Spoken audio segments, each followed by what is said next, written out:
नमस्कार दोस्तों, स्वागत है आप सभी का आपके अपने चैनल आरके मिक्स एंटरटेनमेंट पर।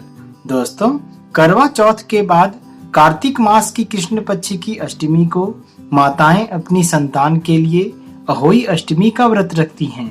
यह व्रत संतान की अच्छी सेहत और उसकी लंबी उम्र की कामना के लिए रखा जाता है। अहोई अष्टमी के दिन माताएं अपने पुत्रों की दीर्घायु और उनकी भलाई के लिए प्रातः काल से लेकर गोधूली बेला तक उपवास करती हैं और शाम के समय में आकाश में तारों को देखने के बाद व्रत तोड़ा जाता है। तो वहीं कुछ माताएं चंद्रमा के दर्शन करने के बाद भी व्रत को तोड़ती हैं, लेकिन इस दिन उचित समय पर चंद्रमा के दर्शन करना थोड़ा कठिन होता है, क्योंकि अहोई अष्टमी के दिन रात में चंद्रोदय थोड़ी देर से होता है। आइए दोस्तों, जानते हैं अहोई अष्टमी से जुड़ी कुछ खास बातों को, जिन्हें जानकर आप व्रत के नियम और महत्व दोनों को बड़ी ही आसानी से समझ पाएंगे। एक बात तो आप सभी जानते ही हैं कि अहोई अष्टमी का व्रत निर्जला रखा जाता है, लेकिन इसके साथ ही व्रत का संकल्प करते समय अपने स्वास्थ्य का ध्यान भी अवश्य रखें, और अगर आप पूर्ण रूप से स्वस्थ हैं तभी इस व्रत को निर्जला रखने का संकल्प लें। इसके अलावा इस व्रत में सास ससुर या घर के किसी बड़े के लिए बायना निकाला जाता है, इसलिए इस दिन यह काम अवश्य रूप से जरूर करें। व्रत करने वाली माताओं को इस शुभ दिन में दिन के किसी भी समय में सोना नहीं चाहिए, क्योंकि माना जाता है कि ऐसा करने से संतान की उम्र कम होती है। इस दिन व्रत का भोजन पूर्ण रूप से अपनी देखरेख में और सात्विक ही बनाएं, अर्थात इस दिन भूल से भी प्याज लहसुन आदि का प्रयोग ना करें। इसके साथ ही एक बात का और ध्यान रखें कि इस दिन कई जगह करवा चौथ पर इस्तेमाल किए गए करवे को ही पूजा में प्रयोग में ले लिया जाता है, लेकिन आप ऐसा बिल्कुल ना करें, और साथ ही पहले से इस्तेमाल की हुई पूजा सामग्री का इस्तेमाल भी ना करें। यह अच्छा नहीं माना जाता। इस दिन अष्टमी के व्रत की पूजा शुरू करने से पहले भगवान गणेश की पूजा पहले अवश्य रूप से कर लें, क्योंकि आप जानते ही हैं कि किसी भी पूजा का हमें पूर्ण फल तभी मिलता है जब पूजा की शुरुआत भगवान गणेश जी का नाम लेकर की जाए। अगर इस साल आप पहली बार यह व्रत कर रहे हों तो इस बात का खास ध्यान रखें कि सुबह स्नान के बाद झाड़ू लगाने और कबाड़ निकालने जैसा कोई भी काम बिल्कुल ना करें, और साथ ही इस दिन करवा चौथ की ही तरह अहोई अष्टमी के दिन भी चाकू, कैंची, सुई धागे आदि का इस्तेमाल भी नहीं करना चाहिए।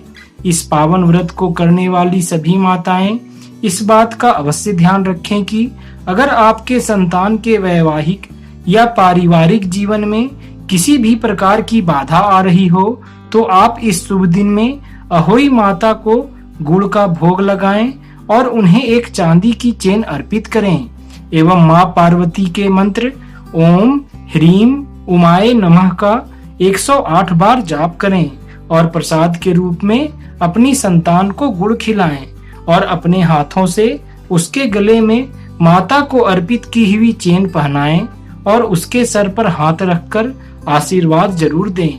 यह काफी शुभ होता है। इसके अलावा अगर आपके पुत्र या पुत्री किसी को भी संतान का सुख पाने में कुछ परेशानी आ रही हो तो आप इस दिन अहोई माता और शिव जी को दूध भात का भोग लगाएं और चांदी की 9 मोतियां बनवाकर लाल धागे में पिरोकर एक माला बनाएं तथा माता को यह माला अर्पित करें और अपनी संतान को संतान प्राप्ति हेतु उनसे प्रार्थना करें। पूजा के उपरांत अपनी संतान और उसके जीवन साथी को प्रसाद के रूप में दूध भात खिलाएं और माता को अर्पित की हुई माला अपनी संतान को धारण करवाएं।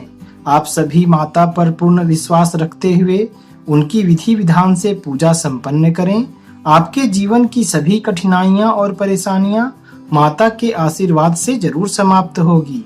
आइए दोस्तों, अब जानते हैं कि इस साल आप अहोई अष्टमी का पावन पर्व किस तिथि को कर सकते हैं।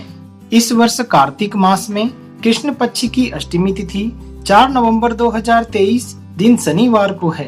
और इसी शुभ तिथि को अहोई अष्टमी का पावन व्रत संपन्न किया जाएगा। दोस्तों, इस साल अहोई अष्टमी के पर्व में पूजा करने का शुभ मुहूर्त शाम के 4:49 से शाम के 6:08 तक का है तथा इस दिन तारों के दिखने का समय शाम में 5:54 के बाद का है एवं अहोई अष्टमी के दिन चंद्रोदय के लिए आपको रात के 10:24 तक इंतजार करना पड़ेगा। इस शुभ दिन में अष्टमी तिथि का प्रारंभ 4 नवंबर को ही दोपहर के 3:58 पर हो रहा है, जो 5 नवंबर को शाम के 5:47 पर समाप्त हो जाएगी। दोस्तों, अहोई अष्टमी की पूजा के लिए चांदी की अहोई बनाई जाती है, जिसे स्याहू भी कहते हैं। पूजा के समय इस माला को रोली और अक्षत से पूजा जाता है। इसके बाद एक कलावा लेकर उसमें स्याहू का लॉकेट और चांदी के दाने डालकर माला बनाई जाती है। व्रत करने वाली माताएं इस माला को अपने गले में अहोई अष्टमी से लेकर दिवाली तक धारण करती हैं। मान्यता है कि इससे संतान की आयु लंबी होती है। आप सभी अहोई अष्टमी का पावन व्रत पूर्ण विधि विधान से संपन्न करें। माता आपकी सभी मनोकामनाएं अवश्य पूर्ण करेंगी। जय माता दी।